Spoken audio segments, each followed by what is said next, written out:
Welcome back, everyone. If you are new to the topic of the firmament, before you watch this video, I suggest you go and watch some of our other videos about the firmament, what it is, how it moves, if it moves, where is it founded, and where is it in the Bible? What is it? What is it exactly? How long did it take to create it during the creation story and all of that? There's a lot of really cool things that go into the firmament, so it's good to understand what it is before you watch this, but you don't have to. You can kind of follow along. If you have a general idea of what it is, that's okay. You don't have to be an expert in it. But I was revisiting something that I came across a few years ago when looking into what's out there beyond where we're allowed to explore. Of course, we know it's not an edge that you fall off of, but it is actually a firmament, the expanse that is founded on the waters. How deep it goes? Does it wrap all the way around? You know, so many questions we could ask about the firmament. We really just don't know. We just know that Psalm 19:1 was correct when it said it reveals the Father's handiwork. He did a great job placing the stars where they are, and the moon and the sun for signs and for seasons. That's what they're for. There was a prophecy in Enoch that the chief stars would, of course, leave their orbital paths and be used to deceive mankind, like they have. So lots of cool things there. But revisiting this old Encyclopedia Americana, I wanted to get to the bottom of it because it's one of those things that you just hear and you go, wow, that's really cool. But surely, there's not much to it other than somebody saw this dome that was 13,000 feet high in Antarctica. So nothing to see there. We can't go there, so we just kind of move along. Can't really explore that far, especially where this thing is located. But where it's located and some of the things I've come across make this story quite a bit more interesting. As you see here, this is from a video clip that was filmed a few years back, and a man recently put it on Facebook and it gained some steam. His name is Terry Riker. I'm going to try and track down the original video that a young lady shared and was flipping through this, and I hope I find it because I watched it the other day. I'll have to go through my history and link that in the description. But it says here, when these people back in the 50s were exploring Antarctica, this was around the time of the Antarctic Treaty and NASA forming and all of the things that happened that are pretty crazy, like Operation Fishbowl and all of that. They had these flights that were taking place, and they were going from New Zealand to McMurdo Sound on December 20th, 1955, and it says they made exploratory flights over unknown parts of the continent until January 18th, 1956. So about a month worth of flying over the continent here, and it says when they returned to New Zealand, these flights proved the inland areas to be featureless in character, with a dome 13,000 feet high at about latitude 80 south and longitude 90 east. And if you're not familiar with latitude and longitude, here's a really quick breakdown. You have positive numbers and negative numbers. Positive are north, negative south. Okay, 0 is the equator, and as you go south, the numbers get higher. North, they also get higher. The only difference is there's the negative and positives. So around 80 south, so somewhere along the bottom here where the flat maps cut off Antarctica, and then it said longitude 90 east. So you have somewhere around here is where that dome would have been. And if this was wrapped around, like a flat earth map, you could kind of imagine that. When I first saw that, my imagination running wild, I pictured something about like this. This here is an actual picture, and I imagine just this, sort of dome-like structure, maybe not coming up like this, more like going outward, out towards, the water that it's founded on. Could have been like a very gradual slant. I don't picture it being like this really tall dome-like structure that a lot of people see. I picture it being more of a gradual slant, but that's just me. I don't think that it's going to be like this huge, snow globe type of thing, because if it was, we would definitely see a lot more of the sun and moon for a lot longer, depending on how the Father designed all of that. with the elevations. There's just so many mysteries. We will find this stuff out as we go there and see the Father ourselves and are reunited with our family forever. Our final family reunion. It's going to be great. Hope you're there. Now, looking a little deeper beyond the word dome and my imagination, I found out that they now say there are places in Antarctica named Dome. There are three that I found. There's Dome A, Dome C, and Dome F. And I thought, well, maybe they flew over there and there was a literal dome there. Some sort of 13,000-foot dome. I want to find pictures of this thing.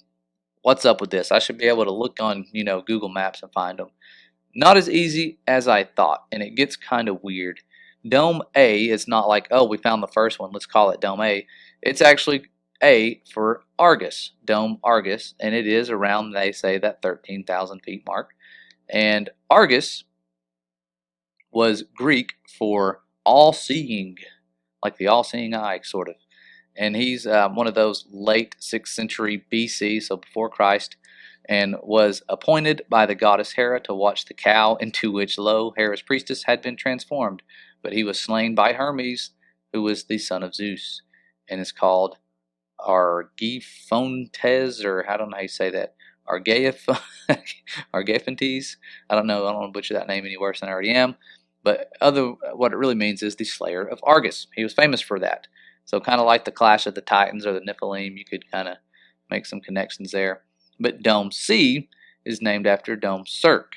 It's also referred to as Dome Circle, but the circle is actually from the word Cirque.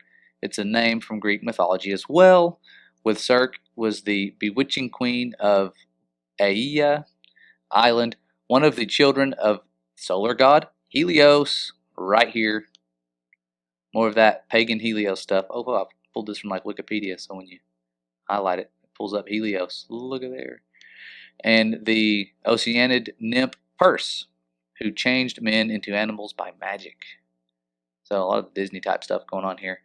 But the Oceanids, or Oceanides, this is also, of course, the Greek stuff here, were 3,000, a number interpreted as meaning innumerable, daughters of the Titans, Oceanus and Tethys. Now, Dome F was Fuji, but the origin of the name is immortal or many soldiers, and it is a Japanese name because, of course, Dome F is guarded by the Japanese. It's one of their territories. They have to divide this place up to guard it. You can't just have one place in charge of guarding it because they could slack. Got to hold each other accountable. Can't let anybody explore the ice and maybe see a penguin or something. But that's just weird. They have these things that kind of have Titan origins and Greek mythology. If something could be bound up there, I don't know. There might actually be a large dome structure where something is bound underneath it, and or just some naturally occurring dome. But when I try to find pictures of it, I can't. All I find is things like this, man-made domes, and the only picture that I came across that was that place, Dome A, was this picture here. Does not look like a 13,000-foot dome. I'm not seeing any pictures that would prompt anyone to write that narrative of a 13,000-foot dome. And I've never thought, when I look at mountains, to go, hey, look at that dome over there. It's usually, hey, look at that ridge, look at that mountain. Never would I ever think to call them a dome, and then them to go along and name three of these places Dome. Dome A, C, and F. There may be more. There may be a B and a D or an E. I don't know. But it's interesting how they are kind of around the South Pole region, which would be, if you were to wrap it around the flat Earth, close to where the firmament would be if it was like the current models you see. I personally think that it would go much further, so I do think there's something to look into here. I don't think that this is like definite proof they were talking about the firmament, but when you go to Google Earth and you try to explore, things get very interesting. I'm going to look up Dome A or Dome Argus in Antarctica. And if you've been using Google Maps lately, they have all of these like 3D capabilities. I'm going to zoom in. There it is, Dome Argus. And if you look at the terrain, no dome-like structures. Get rid of this and zoom out. Flat as a pancake. This is satellite imagery. So I'm going to zoom in. Let's look at Dome Argus. You can actually slant Google Maps and have a 3D viewing of pretty much any place in the world except for Antarctica. This is as good as I can get right here. Bunch of flat white snow at Dome Argus. I'm going to zoom out. Try to find some actual real landscaping that has a picture made of it, of like, you know, a photo from above with their little spy plane they have going around. And what you see is Antarctica is mostly cartoon, which is weird considering we've had people there for decades studying it for science. So Dome A does not exist on Google Earth. Nothing there, just a flat little surface here, no dome whatsoever. Zoom out, give you a better look. Okay, some mountain ranges here, but let's look up Dome Circle Antarctica, better known as Dome C. So here it is. Zoom in, try to do the same thing. You hold down the control key or command key if you're on a Mac. You should get a 3D image of everything, be able to zoom in, but you can't. Guess their information is not up to date. Still can't do that with Antarctica. And again, the dome structure appears to be absent here. I'm going to zoom out and show you right here what I'm talking about with this patchwork. They have literally quilted everything in. Here is their quilting work. Looks like they took a picture of something from above and then just cut it out, pasted it right here. Not sure what this stuff is, the yellow stuff, part of the dome C right here. Looks like they just stacked some papers up on their desk and then took a picture of it. It's kind of sloppy, but this is what we got. Decades of science, and they don't even have like high altitude balloon pictures or plane pictures or anything but like cartoon drawing. Somebody drew this in on Microsoft Paint right here, just spray paint, you know, like we did back in the 90s when we were cool. But that's it right there. Nothing too impressive. I think I just saw a black hole right there, and it goes away. See the black hole? Hollow Earth right there. Sorry, I'm not laughing at anyone who believes in Hollow Earth. I know there is actually a little bit to that, actually. From what I've seen, possibly lots of underground tunnels and things. They want us to believe it's a hollow sphere, which would be pretty cool. But weird when you look at this place here and all the places in Antarctica. You get nothing elevated, nothing that's beyond the 1980s computer animation here. Now we're going to look at Dome F. I don't think I've done this yet, so this is you guys doing this with me for the first time ever. Maybe we'll find something. Maybe we'll find an actual dome here. Maybe not. Oh, there's Dome F. Kind of looks cartoony. Let's see. I'm zoomed way in. Dome F. I'm not seeing anything. Zoom way out. Yep, not seeing anything. Zoom way back in. And that's what you get with Antarctica. If you look around, it gets weird. There is nothing but cartoons. Don't waste too much time doing this. You're not going to find much of interest. No real landscape until possibly like around the shorelines. You might find some stuff that looks kind of real, but it's always just patched together worse than any other maps you've seen. I mean, look at this. Like, I don't know. Green, white, like nothing matches. And they have thousands of satellites.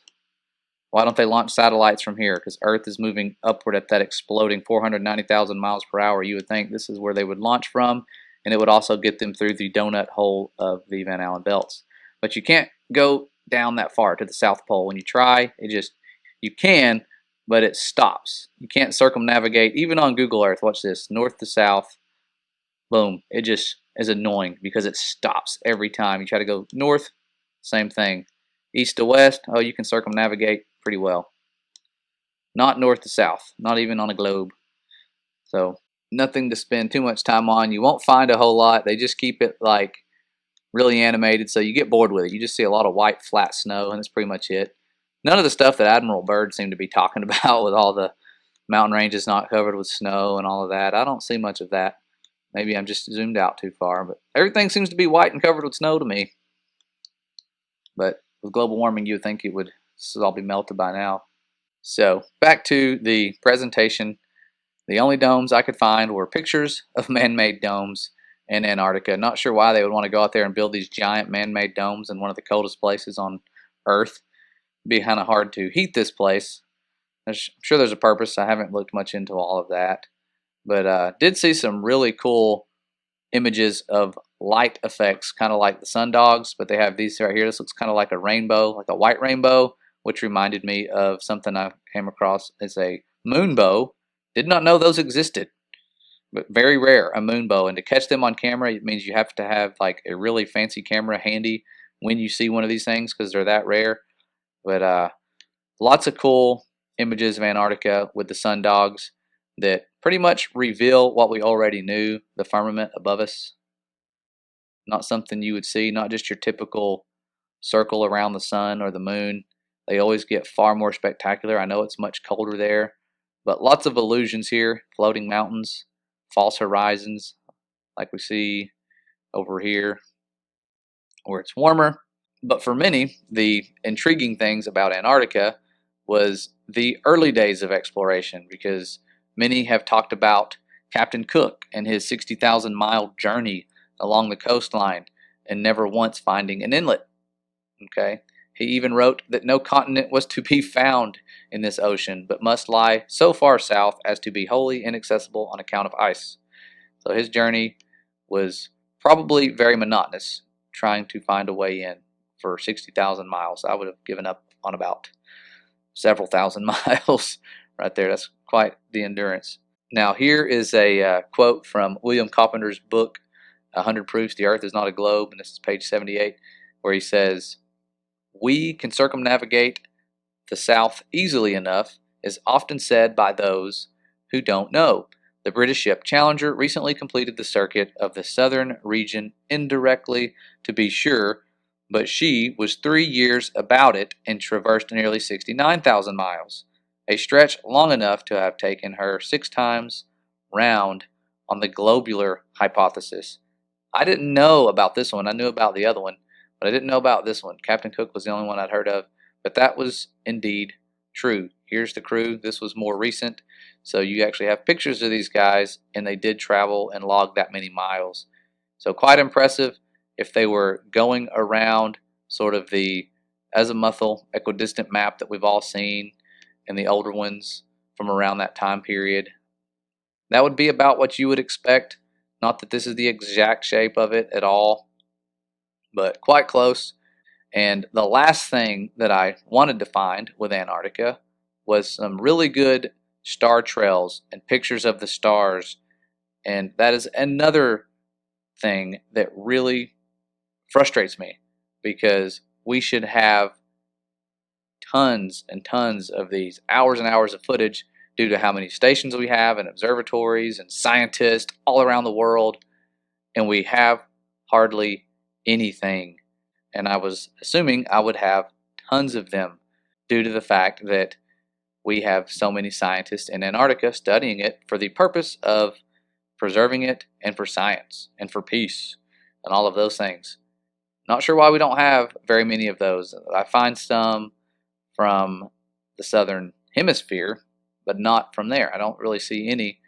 I think I found one or two from Antarctica, but if you can find some good ones, let me know. I only found like one video that was allegedly taken from Antarctica, and the stars were moving sort of kind of right along the horizon, you know, east to west right there. It would just be circling around is what it looked like, as if the firmament is founded on the waters right back here, and the stars have their prescribed paths, except for the chief stars that left their orbital paths. They were all moving in the same direction in unity, just like they always have for centuries. So quite interesting to dive a little deeper into that and find out that there's just more mystery as you go. You can't get any answers on Google Earth, And the dome structure that was mentioned, whether it was an actual dome structure, who knows? But as far as Google Earth is concerned, there are no dome structures out there. It's just a cartoon, flat, white surface, and all we have is a few pictures here and there and some tourist stops that we can go to. And it costs about, $40,000 or more if you want to go by yourself to these little places. Not allowed to privately explore. The Antarctic Treaty doesn't end for another 20 plus years. Not much longer. Hopefully I'll still be alive. I know that we have World War III about to start right now, and it's heartbreaking. Many of you are aware of the fact that this was planned a long time ago, and all the people who are getting excited about going to war and all this stuff have no clue that they are just being sent to the slaughter by the evil one who is smiling. Just like in that song we talked about, the Rolling Stones song, Sympathy for the Devil, where he's talking about watching this stuff as, the kings and queens fought for, centuries pretty much. He watched with glee. He was happy. You can read those lyrics and you'll know exactly how the evil one works. It's in that song. We did a video about that a while back. And that freaked me out when my dad pointed that out to me, how that song is pretty much the evil one speaking, and it's exactly what we have seen throughout history, and it's what's happening right now. So people from Iran, if you're watching this or thinking about the war and wanting revenge, you're being set up. We're all being set up. Our young, poor, patriotic people will die, and your young, patriotic, poor people, and innocent children as well, will most likely die, because that's what they want. That's what makes them happy, and it keeps us in turmoil and divided, and it stretches their rule of power. And instead of fighting, those wars against each other, we need to find the real enemy, take them out, instead of going, oh, it's the Americans or the Iranians. No, it's a little higher than that. It's the wickedness in high places, and we need to remember to pray for our enemies. We said that a lot. Pray for your enemies, even those who are blinded by the powers of darkness. Anyone who's operating into that or born into that is so deceived, they don't see a way out. There is always a way out. And praying for them will stop the evil powers from being able to work. There was a satanic person who said that he was having a hard time, doing the things that he'd been doing with the powers of darkness, and they said, you're being angel oppressed because people are praying for you. Similar to being demon oppressed. It's a real thing. They know the spirit realm. They know what they're up against. Many of us have no clue what we're up against, but we have a loving Father who is powerful, and there is no fear when you are a part of that light and that love and that power and the Holy Spirit. It's amazing. It removes all fear. It's a healing power, and you are loved far more than you realize by a Father whose works have been hidden and are just now being revealed in this generation. So thank you so much for helping us reveal the truth about His creation and His love. The most important thing is knowing who He is, who you are, and where you come from. And you are not a speck of dust. You do not have great grand monkeys. You are a beloved creation of the Most High. And I hope you all share that good news with everyone. Thanks for watching, and God bless.